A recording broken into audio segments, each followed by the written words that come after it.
Gateway of India इथून एलिफंटा बेटाकडे जाणाऱ्या नीलकमल या फेरी बोटीला बुधवारी उरणजवळ दुपारी नौदलाची स्पीडबोट धडकून झालेल्या अपघातामध्ये 13 जणांचा मृत्यू झालाय.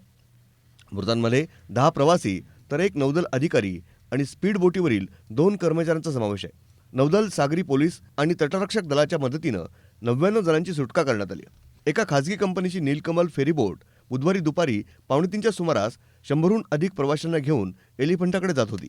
उरणजवळील करंजा परिसरात ती आली असता अनियंत्रित झालेल्या नौदलाच्या स्पीड बोटीनं नीलकमलला धडक दिली. ही धडक बसताच फेरीबोट उलटून काही क्षणातच ती समुद्रामध्ये बुडाली. या घटनेची माहिती मिळताच नौदल, सागरी पोलीस आणि तटरक्षक दलाच्या पथकानं घटनास्थळी धाव घेत बचाव कार्य सुरू केलं. नौदलाच्या 11 बोटी, सागरी पोलिसांच्या 3 बोटी आणि तटरक्षक दलाची 1 बोट आणि 4 हेलिकॉप्टरच्या मदतीनं 99 प्रवाशांना वाचवण्यात यश आलंय. या प्रवाशांना JN पेटी, नेव्ही डॉकयार्ड, अश्विन रुग्णालय, सेंट जॉर्ज रुग्णालय आणि कारंजा येथील रुग्णालयात उपचारासाठी दाखल करण्यात आले.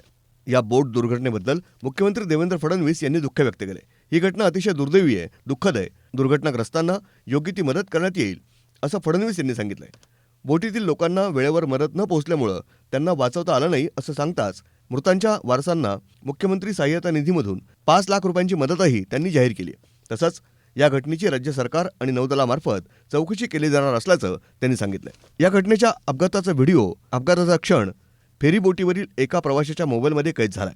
व्हिडिओमध्ये नौदलाची स्पीड बोट सरळ पुढे जात असताना अचानक वळते आणि ती नीलकमल फेरीबोटीच्या दिशेने वेगानं धडकताना दिसतीये. ब्युरो रिपोर्ट, न्यूज डेस्क, महानगराची लाईफलाईन, मेट्रो न्यूज, मुंबई.